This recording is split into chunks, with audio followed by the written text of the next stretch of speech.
Scott's POV. After the college entrance exam results came out, I scored over 1550 and became the top scorer. But my dad said, "Your cousin looks a lot like you. Let him take your place and go to college instead." My cousin had always been a troublemaker. He never studied and often hung out with thugs. On the day of the exam, he got drunk and didn't even show up. Dad said, he needs to go to a good university. Maybe that environment will straighten him out. Otherwise, his life's going to be ruined. You're hardworking and disciplined anyway. Even if you don't go to college, you'll still make it as long as you're willing to work hard. When I didn't respond, he called my girlfriend, NovelShort, over. As soon as she arrived, she said to me, "Just listen to your dad. Getting out into the real world earlier isn't a bad thing. You've been burying your head in books for too long. You're practically a nerd. It's time you experience the real world." I nodded. All right. The moment I agreed, my dad lit up with joy. He hurried to gather all my documents, like he was afraid I'd change my mind. I just sat there, numb, silently watching him rush around. Then suddenly, he turned back to me and casually added, "Oh, by the way, your cousin got involved in a theft a few days ago. His accomplices have already been arrested. The police are looking for him now. He's about to start university, so we can't let him get a criminal record. Since you've already switched identities with him, why don't you turn yourself in?" I rubbed my eyes, trying to force the tears back. Still, my voice came out hoarse. "Dad, do you even care about me?" He sighed, looked at me seriously, and said, "Of course I care. You're my son. How could I not? It's just that your cousin lost his parents when he was young. Life's already been hard enough for him. I have to look out for him." Lovell walked up and said, "It's just a few years in prison. Don't worry, I'll wait for you. By the time you're out, your cousin will have already graduated. He can split his salary with you and support you. You won't even have to work, yet you'll still get money. Isn't that pretty nice?" Before I could say anything, she reached into my pocket, pulled out my phone, and called the police. She held the phone to my ear and whispered, "Turning yourself in can reduce your sentence. Don't miss the chance." Immediately, the call connected. I let out a long breath and spoke quietly, "This is Adrian Osborne. I'm turning myself in." My dad and Lovell exchanged a smile. After I hung up, my dad gently stroked my head. "Scott, I'm sorry this has to happen to you." Lovell pulled out a mesh bag. Inside were a wash basin, toothpaste, toothbrush, and soap, all things for a prison. She handed it to me and said, "I picked out everything myself. Got you the best stuff." I wiped my tears. "Let's go." I opened the door, ready to walk to the police station. But the moment I stepped out, I saw my grandma, panting as she climbed the stairs. Her face lit up when she saw me. "Scott, I heard you scored over 1550 on the exam, and you're the top scorer? That's amazing. Your mom would have been so proud of you. She must be smiling from heaven." She then held up the chicken in her hand and added, "I brought a chicken to make a dish for you. You've worked so hard all these years." Grandma knows. I couldn't hold it in anymore. I collapsed to the floor, sobbing. Startled, she dropped the chicken and rushed to hug me. "What's wrong, sweetheart?" My dad stayed silent while Lovell kept glancing at her watch. Annoyed, she nudged me. "The call's been made. If we wait too long, it won't count. Come on, let's go." Scott's POV. Grandma looked confused. "Where are you all going?" But Dad didn't answer. He just grabbed my arm and started pulling me along. The confusion on Grandma's face deepened. She held onto me with one hand and grabbed the mesh bag with the other. "What is this? What are you doing with all this stuff?" That was when my phone rang. It was a call from the police. "Mr. Adrian, you need to report to the station within 12 hours. Missing this window will affect the leniency of your confession." Grandma's eyes widened in shock. "Adrian? What confession? That has to be a mistake." Lovell rolled her eyes, clearly annoyed. "He's Adrian now. He and Scott switched identities. It's too complicated to explain to you right now. We don't have time. We have to go." Grandma clutched my arm tighter, refusing to let go. Even in her old age, it didn't take her long to figure it all out. She burst into tears. "Scott, have you lost your mind? After all your hard work, after becoming the top scorer, you're just going to give your future away to that delinquent cousin of yours? You're throwing away everything, your future, your life. What would your mother think, watching from above? Do you remember her last words before she passed? She begged you to live a good, honorable life, to make something of yourself," she reminded. Tears were already streaming down my face. Still, I forced a smile and said, "Grandma, even without college, I can still make something of myself. Please, don't stop me. If I don't get there in time, it won't count as turning myself in, and I'll have to stay in prison even longer." I bit the inside of my cheek, pried her hands off me, and walked away as fast as I could. Grandma tried to run after me, but Lovell blocked her. Suddenly, Grandma cried out in despair, "Scott, if you walk out that door, I'll kill myself right here." Instantly, I froze mid-step. I turned around and saw the tears pouring down her wrinkled cheeks, and my heart ached like never before. But I steeled myself, gritted my teeth, and said coldly, "Grandma, you promised Mom you'd take care of me. If you die, then when I get out of prison, no one will be there for me. So please, you have to live. Otherwise, how will you face Mom?" Only then did she collapse to the floor, stunned, mumbling, Why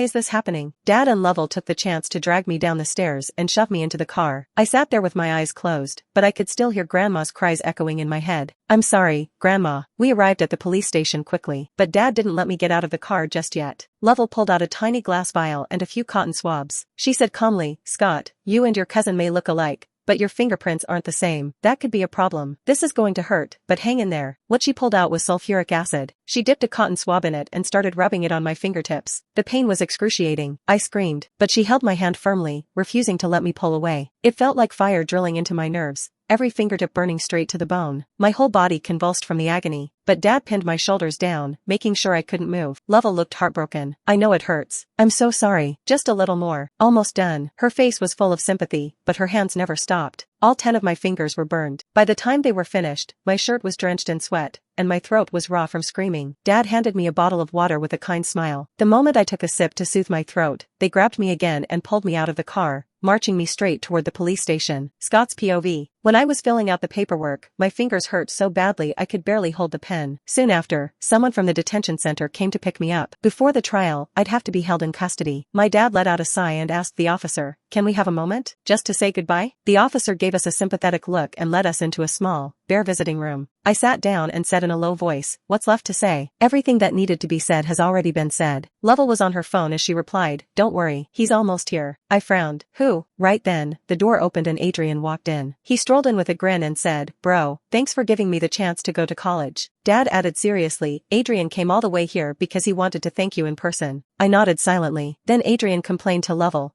"Did you really have to make me get a fingerprint tattoo? Do you have any idea how painful that was? You're the one who came up with that crazy idea just to mess up my fingerprints." I looked down at my own fingertips, still raw and burned from the acid, and gave a bitter, silent smile. Adrian turned to her again. "Lovell, you owe me a reward." He pulled her into his arms and started kissing her like no one else was in the room. Lovell looked awkward as she glanced over at me. "Scott, you know how it is. Now that you and Adrian have switched identities, a lot of people still think I'm dating you. If I act distant around him, it'll look suspicious. So, Adrian and I have to keep up the act for a while. But don't worry, we'll break up when the timing's right." I nodded. "You're doing a great job acting." Then I stood up, walked to the door, and followed the detention officers to the car. That night, I curled up on the cold metal bed, my mind filled with the sound of Grandma's cries and my mom's dying words. She had asked me to make something of myself, to fight for a better life. Even without her around, she wanted me to stay strong and never give up. I had studied so hard all these years, grinding through every day so I wouldn't let her down. I wanted to earn a place in the world, to become someone she could be proud of, even in the afterlife. But now, all of it was gone. I'd failed her. My dad's cold indifference and Lovell's betrayal all sat on my chest like a pile of bricks. I broke down and cried, but no one cared. "Mom, I'm sorry," I whispered, eyes shut tight. I didn't have a choice. The next day, it was time for the inmates to watch TV. We all sat on tiny plastic stools, lined up neatly, watching the news. To my surprise, Adrian appeared on screen. He was dressed to the nines, wearing a bright red flower pinned to his chest, being interviewed under my name. Smiling for the camera, Adrian said, "I became the top scorer in the college entrance exams to honor my late mother. My mom was a teacher. She died after being severely injured while trying to protect someone during a robbery." He was telling my mom's story, and the truth was that the story had been the reason I worked so hard all these years. That pain had fueled me. Sitting there behind bars, I couldn't hold back my tears. Then the reporter turned to my dad. "Mr. Osborne, we've heard that you had a nephew who lost his parents young, and you raised him. But recently, he was arrested for theft. Do you have any thoughts on that?" My dad's face turned cold. "He's a disgrace to our family. I don't want to talk about him. I just hope his mistakes won't affect my son's future in civil service." The reporter smiled politely and turned to Lovell. "We've heard you're a top student couple. Now that you're heading off to college, do you think this will impact your relationship?"